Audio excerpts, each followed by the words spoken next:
انا دايما بشوف ان الكورسات او يعني اي كورس انا بدخله ما بيكونش الهدف بالنسبه لي اكتر ان انا اكتسب معلومات تكنيكال، لان دي موجوده في الكتب عادي، ممكن الانسان يعمل سيرش لوحده. لكن بيغير في شخصيه الانسان، بيغير في الاتيتيود بتاعه، بيغير في طريقه تفكيره.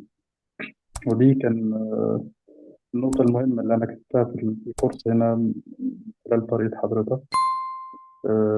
طبعا كان في الجزء العملي كان بالإضافة لأن هو وضح لنا بدون، يعني رغم إنه ما كانش فيه تفاصيل طبعا في إن إحنا ندخل في التندر بشكل متعمق أكتر، لكنه وضح لنا الهيدلاينز بتاعته بشكل دقيق، إن هو يكون مرسوم صح، وإزاي بتتوزع التكاليف بتاعتنا، وإيه الهدف من إن أنا بعمل تندر، أو إيه المرحلة اللي بعدها.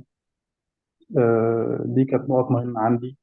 آه، كمان محتوى بخصوص البي ام بي في شويه جزء، هو طبعا لسه مش متعمق اكتر، لان هو مش ده الاساس بتاع الكورس. كمان بصراحه النقطه اللي انا محتاج اني اعرف عنها اكتر الفاليو انجينيرنج. اعتقد دي يعني وجهه نظري عن الكورس في نهايته يعني.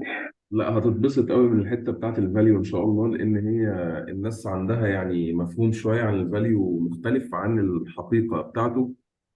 برضه يعني عشان انا سيرتيفايد في الموضوع واشتغلت فيه ورش عمل بشكل عملي اكتر من اربع خمس ورش في خلال مثلا شهرين ثلاثه ورا بعض. فالموضوع هتلاقي فيه حتى تجارب عمليه بتكلم فيها في الريكورد الخاص بالفاليو يعني. فهيعجبك جدا يعني ان شاء الله. ولو في اي اضافه بقى، لو في اي حاجه مثلا مش واضحه في الريكورد او كده، ممكن ترجع لي في اي وقت يعني نوضحها مع بعض ان شاء الله.